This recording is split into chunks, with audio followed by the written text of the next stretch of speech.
probably one of the most ridiculous and absurd debates I get on X and in the comments on YouTube and various different places around the internet, and even with friends, is when liberals attempt to use the Bible or quotes from Jesus to attempt to make a point, right?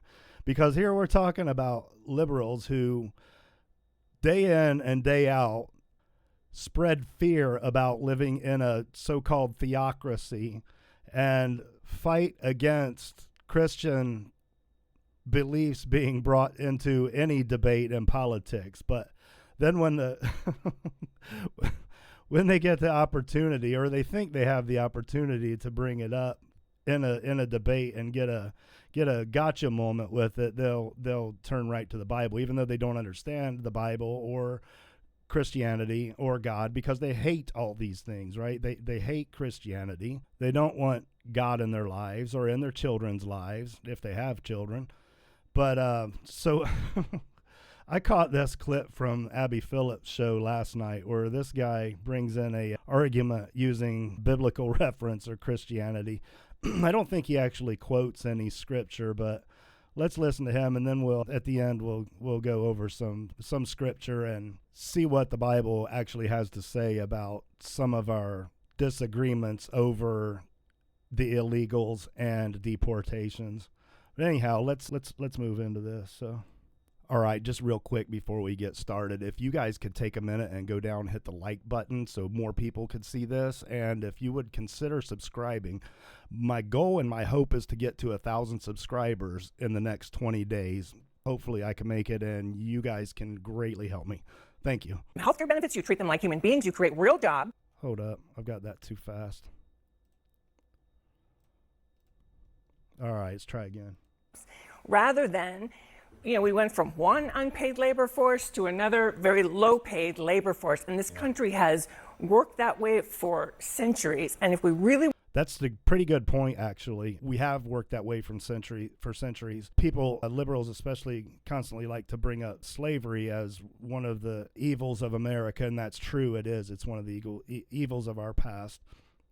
But at the same time, they turn around and support illegal immigration because it offers cheap labor. Wanted to stop it, we would go after the employers.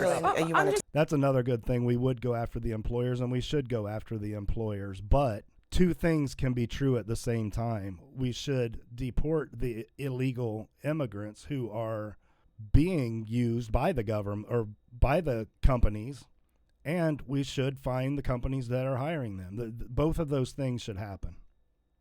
I don't even understand what you're for, because you talk about following the law, but ICE is enforcing law enacted by Congress. Are you for illegal immigration? Anyone standing on American soil is allowed to claim asylum. Oh. And we call these people illegals, but they're Christian refugees. Well, I mean, certain countries, we don't accept asylum seekers.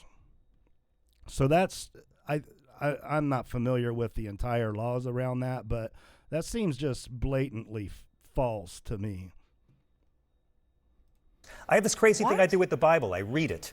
And Jesus is emphatic about saying that we will be judged, nations and individuals, in Matthew 25, by how we... Right? Well, no, but hang on. We're a nation of laws. You belong to a party that likes to wave Jesus around like a prop, my friend. We are not in a theocracy. Okay, if I may. We're in a nation. Right. Scott Jennings is having to use the argument that the liberals are usually constantly using against conservatives. So I just find that hilarious. But are we talking about the Bible or the Constitution or laws enacted by Congress? I'm talking about a political party that uses the pretense of Christianity to get votes. But how did you just pivot all the way over to there? Because the God of the Hebrew Scriptures commands us to welcome the stranger. Christ says we'll be judged by it. Why should I listen to Donald Trump instead of God and Jesus? As long as your party is using Christianity. Enacted by Congress. Yes, well, if you're standing on our soil, you're allowed to claim asylum. If you were born here, you are a citizen. Hold on, guys. Scott. Hold on. Can I ask a question? Is it the Democratic? Scott, just a second, please. Among many. Yes. Did you have an issue? How about we follow due process? Did you have an issue with the millions of people that Obama deported, over 50% of which did not get due process. And they no. What do you mean? Really? What expedited removal, voluntary return, Expedited removal Right. is in the law. They always pretend like they don't know what they're what someone's talking about when they bring up Obama. Obama deported, I think, like 80% of the massive amount of illegals that he deported. I think like 80% of them never received due process. You can go look at those numbers and correct me in the comments if I'm wrong, but it was quite a lot of them received zero due process at all. Millions of people did Follow not. the law. I believe people had the opportunity to go before a judge and make That's their case, absolutely actually. Many were untrue. turned away That at the is border. absolutely Well, untrue. that's another way So to that do makes it. They don't have the right to go stand in front of a judge. I think they can get a hearing in front of a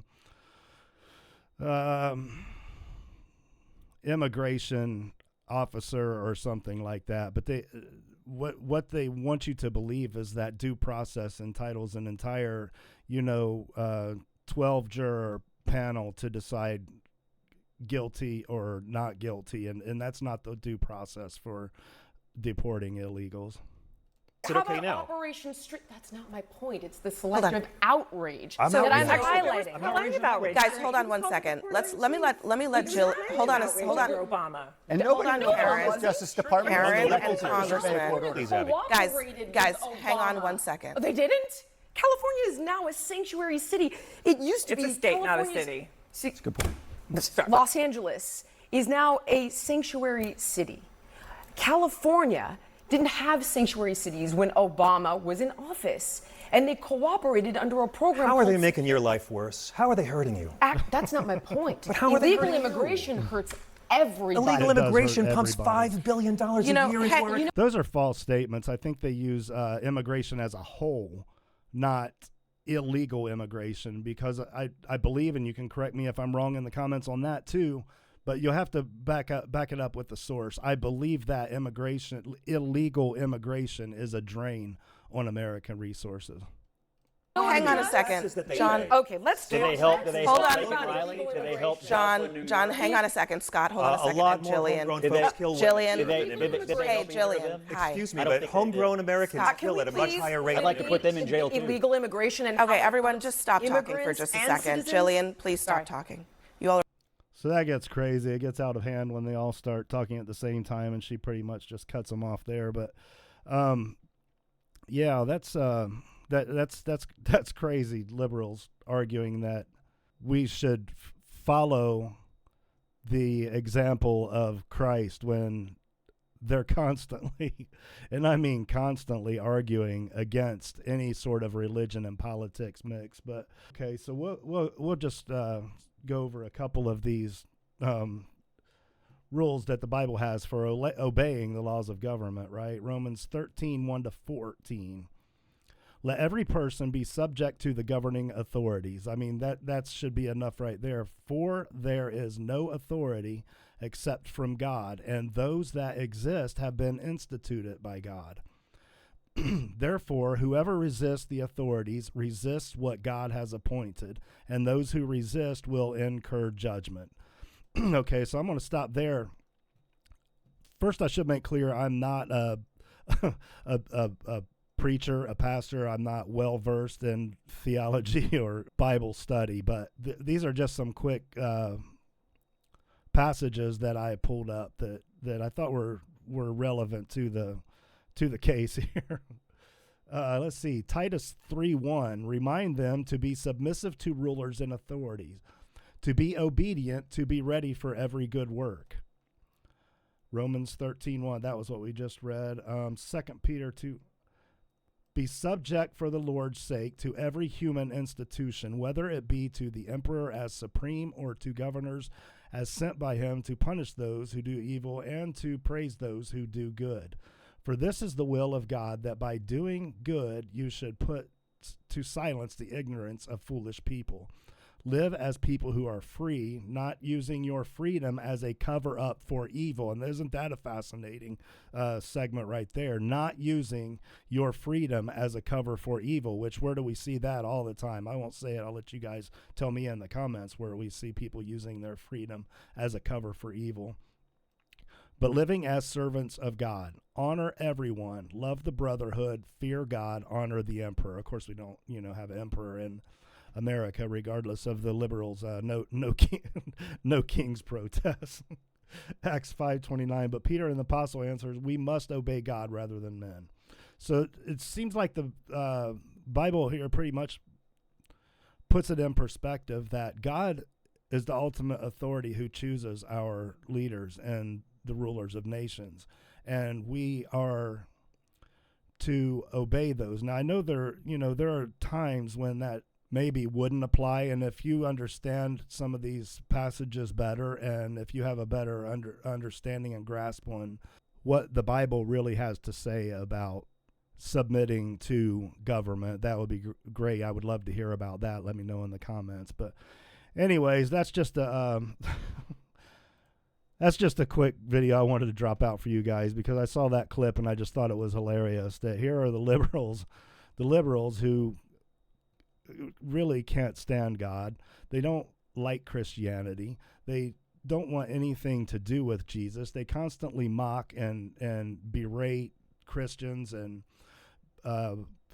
it's just insane that they would be the ones using the Bible as source and support for their argument. But I get it all the time. They do it frequently. They do it everywhere that I run into debate with liberals. So I don't see it's going to stop soon, but it's just kind of ironic, I think. So anyways, that's what I've got for you. Hope you guys have a great day. And if you enjoyed this, if you got anything out of it, please leave a like and consider subscribing. Thanks.